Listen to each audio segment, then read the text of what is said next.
Hi guys, my name is Gaurav. I am a certified diet coach, fitness trainer and fitness athlete. So welcome to the Muscle Monster. आज का जो topic है यार वो बहुत ही interesting होने वाला है और जिसको नॉलेज गेन करने की क्यूरियोसिटी है उसके लिए भी ये टॉपिक बहुत ही बढ़िया टॉपिक होने वाला है। तो आज जो टॉपिक लाया हूँ वो मैं ये लाया हूँ, how you can create your own diet chart. बहुत से लोग हैं जो अपनी डाइट चार्ट खुद बनाना चाहते हैं बट नहीं बना पाते हैं। तो आज जो मैं टिप्स दूंगा उसको फॉलो करके आप लोग अपनी खुद डाइट चार्ट प्लान कर सकते हैं। इट डजंट मैटर आप फैटी हो या स्किनी हो, आप खुद अपनी डाइट चार्ट बना पाओगे। सो गाइस स्टे ट्यून्ड, पूरी वीडियो देखना तभी सब समझ आएगा, वरना सब सर के ऊपर से निकल जाएगा। तो स्टार्ट करते हैं।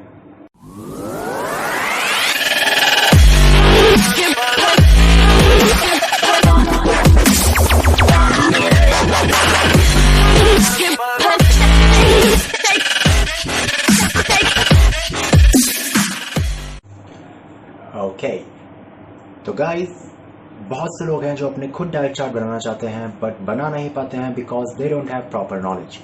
कुछ भी ऐड कर लेते हैं, एग्स खा लो, चिकन खा लो, ब्रोकली खा लो, कुछ भी खा लो, कद्दू खा लो, कुछ भी खा लो, बट जो मेन डाइट चार्ट होता है वो एक डाइटिशियन या एक सर्टिफाइड डाइट कोच ही जानता है कि कैसे बनाई जाती है। बिकॉज मेरी बॉडी अलग रिस्पॉन्ड करती है, आपकी बॉडी अलग रिस्पॉन्ड करती है।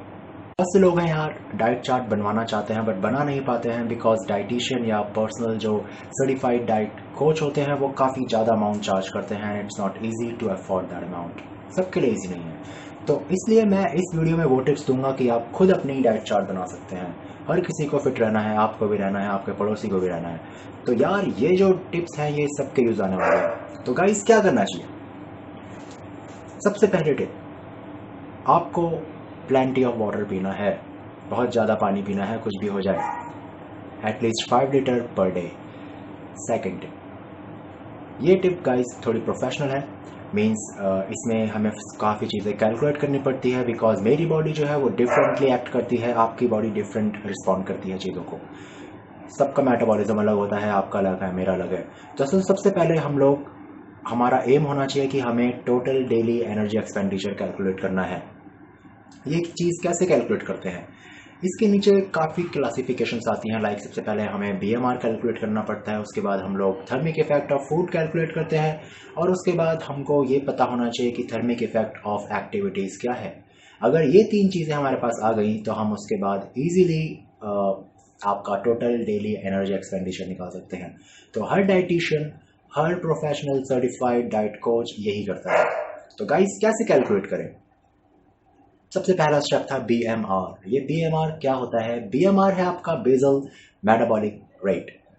सपोज मैं पूरे दिन भर कुछ नहीं करता हूँ, मैं बस सोफे में बैठा हुआ हूँ, खा रहा हूँ, लेट रहा हूँ सोफे में, कुछ नहीं कर रहा हूँ, उसके बाद भी मेरी कुछ एनर्जी खर्च होती है, मैं अपनी कुछ कैलोरीज बर्न करता हूँ, उसको हम लोग BMR कहते हैं। जब हम अपनी कैलोरीज बर्न कर रहे हैं विदाउट एनी एक्टिविटी, उसे हम लोग बेसल मेटाबॉलिक रेट कहते हैं।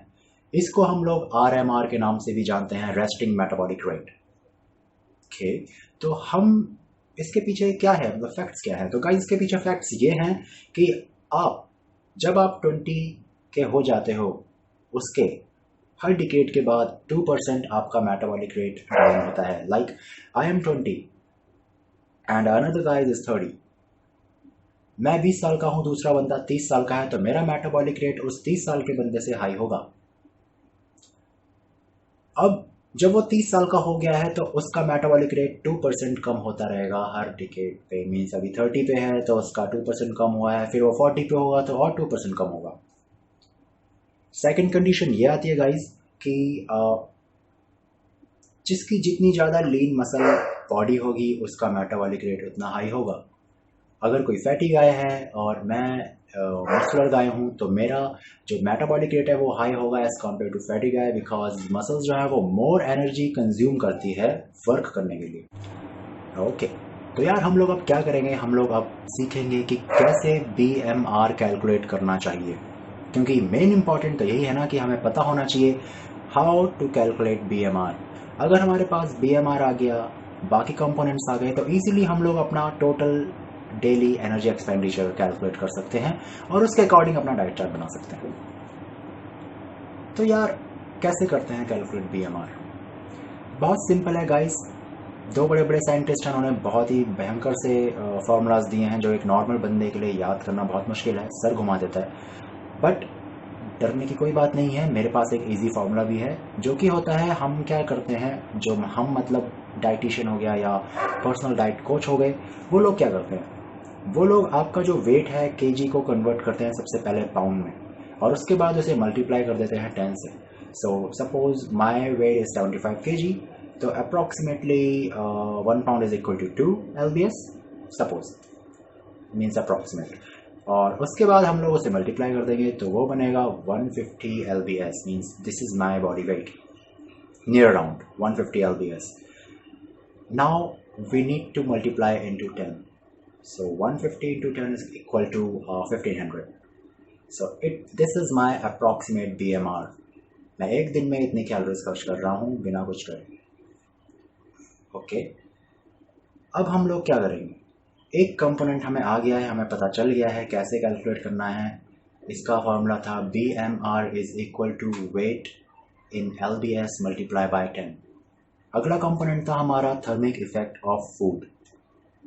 ओके, क्या होता है ये थर्मिक इफेक्ट ऑफ फूड? या ये हमने सबसे सुना है, सब कहते हैं कि हमारी बॉडी कुछ टाइम लेती है खाना जो हम खाते हैं उसे डाइजेस्ट होने में, उसे इफेक्ट, उसे ऑब्जर्व होने में। तो इस पूरे प्रोसेस को हम लोग कहते हैं thermic effect of food. Okay, तो हम जो फूड इंटेक कर रहे हैं वो हम फूड इंटेक करते हैं 3 मैक्रोन्यूट्रिएंट्स से। One is protein, carbohydrate, third one is fat. तो जो गाइस प्रोटीन होता है वो आपकी बॉडी में डाइजेस्ट होने के लिए या ऑब्जर्व होने के लिए आपकी 20 to 30% कैलोरीज बर्न करता है, राइट। अगर प्रोटीन को आपकी बॉडी में ऑब्जर्व होना है या डाइजेस्ट होना है तो वो आपकी कैलोरीज का 20 to 30% बर्न कर देगा। फिर हम उसके बाद बात करते हैं फैट। ये फैट, ओके, फैट क्या करता है? तो गाइस फैट जो है वो सिर्फ और सिर्फ 0 to 5% कैलोरीज बर्न करता है आपकी बॉडी में ऑब्जर्व होने के लिए या फिर डाइजेस्ट होने के लिए। फैट थोड़ा कॉम्प्लिकेटेड टॉपिक है, बहुत से लोग कंफ्यूज होंगे। फैट को हम एनिमी बोलें या गुड फ्रेंड बोलें, बहुत ही लेंथी टॉपिक है। अगर आपको थोड़ी सी भी कंफ्यूजन है, you can drop and comment about it. मैं उसके बारे में बहुत ही बढ़िया तरीके से वीडियो बनाऊंगा, एक अच्छी सीरीज़ बनाएंगे, क्योंकि एक वीडियो में कवर करना बहुत मुश्किल होगा फैट को, तो अच्छी सी सीरीज़ बनाऊंगा जो कि समझ आए। और ये मत सोचना कि जो फैट टॉपिक है वो सिर्फ और सिर्फ उन लोगों के लिए है जो जिम कर रहे हैं या जो फिटनेस फ्रीक्स हैं। ये हर उस बंदे के लिए जो हेल्दी रहना चाहता है। आज की वीडियो भी हर बंदे के लिए है जो फिट रहना चाहता है। Come back to the topic guys. तो हमारा लास्ट कंपोनेंट था कार्बोहाइड्रेट। कार्बोहाइड्रेट क्या करता है? तो यार कार्बोहाइड्रेट जो है वो 10 to 15% कैलोरीज बर्न कर देगा इन ऑर्डर टू डाइजेस्ट और ऑब्जर्व इन योर बॉडी। तो ये तो था थर्मिक इफेक्ट ऑफ फूड। तो अब आप कितना प्रोटीन ले रहे हैं, आपने कितना कार्बोहाइड्रेट लिया है, आपने कितना फैट लिया है, इन तीनों के आपके पास फैक्ट्स हैं, आप कैलकुलेट कर सकते हैं। But it's not easy for you all to calculate all the things because you don't know how much your body is observing, how much your body is burning the calorie in order to digest the food, क्योंकि किसी के भी पास accurate numbers नहीं है। तो हम लोग क्या करते हैं, हम लोग एज्यूम करते हैं कि आपकी बॉडी जो है वो थर्मिक इफेक्ट ऑफ फूड दे रही है 10%, तो हम 10% लेके चलते हैं थर्मिक इफेक्ट ऑफ फूड। उसके बाद अब आपका लास्ट कॉन्सेप्ट आता है thermic effect of activities. Okay, thermic effect of activities ये क्या है? तो गाइस सब अलग अलग तरीके की एक्टिविटीज करते हैं। मीन्स कोई होता है जो बहुत ही आलसी होता है, कुछ नहीं करता है, कुछ होते हैं जो थोड़ी बहुत एक्सरसाइज करते हैं, और कुछ होते हैं जो दिन में 2-2 बार एक्सरसाइज कर देते हैं। किसी किसी की फिजिकल जॉब होती है। तो इन सबको हमने कैटेगराइज किया है, हमने मतलब साइंटिस्ट लोगों ने, इन्होंने कैटेगराइज करी है चीज़। 5 एक्टिविटीज इन्होंने बोली हैं। सेडेंटरी, सेडेंटरी में क्या होता है गाइस, बंदा है कुछ नहीं करता है, निठल्ला एक नंबर का, सोफे में पड़ा रहता है, खाता है पीता है, लॉकडाउन चल रहा है तो मजे ले रहा है, कुछ नहीं करता है, थोड़ा बहुत चल लेता है बस। उसके बाद अगली कैटेगरी आती है लाइटली एक्टिव। लाइटली एक्टिव में ये होता है कि बंदा जो है वो थोड़ी बहुत एक्सरसाइज कर लेता है दिखाने के लिए, कर लिया 1 से 2 दिन या 1-2 दिन कर लेता है हफ्ते में बस, इसे हम कहते हैं लाइटली एक्टिव।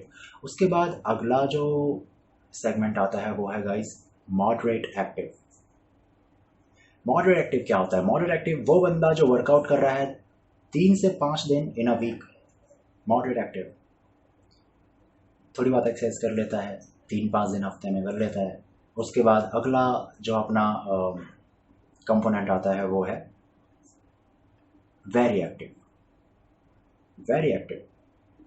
वेरी एक्टिव का मतलब ये नहीं है कि बिल्कुल ही एक्टिव है, वेरी एक्टिव का मतलब ये है जो कि 6 से 7 दिन एक्सरसाइज कर लेता है, वर्कआउट कर लेता है। जॉब है ऐसी कि 6 से 7 दिन हैवी लिफ्टिंग या फिजिकल जॉब लगे पड़े हैं हमारे साथ, तो उनको हम कंसीडर करते हैं वेरी एक्टिव में। और उसके बाद लास्ट कंपोनेंट आता है, जी हाँ लास्ट कंपोनेंट भी है वेरी एक्टिव के बाद, जिसे हम लोग कंसीडर करते हैं एक्स्ट्रा एक्टिव के अंडर। एक्स्ट्रा एक्टिव वो है जो 6 से 7 दिन काम करता है लेकिन दिन में 2 बार। You are doing a marathon race practice, you are doing contest, और आप बॉडी बिल्डिंग की तैयारी कर रहे हो, हफ्ते में 2 दिन आप काम कर रहे हो, तो उसको हम लोग कहते हैं एक्स्ट्रा एक्टिव। ओके, ये चीज़ आ गई एक्स्ट्रा एक्टिव के अंदर। ऐसे करके हम लोगों ने एक्टिविटीज सेट करी हैं।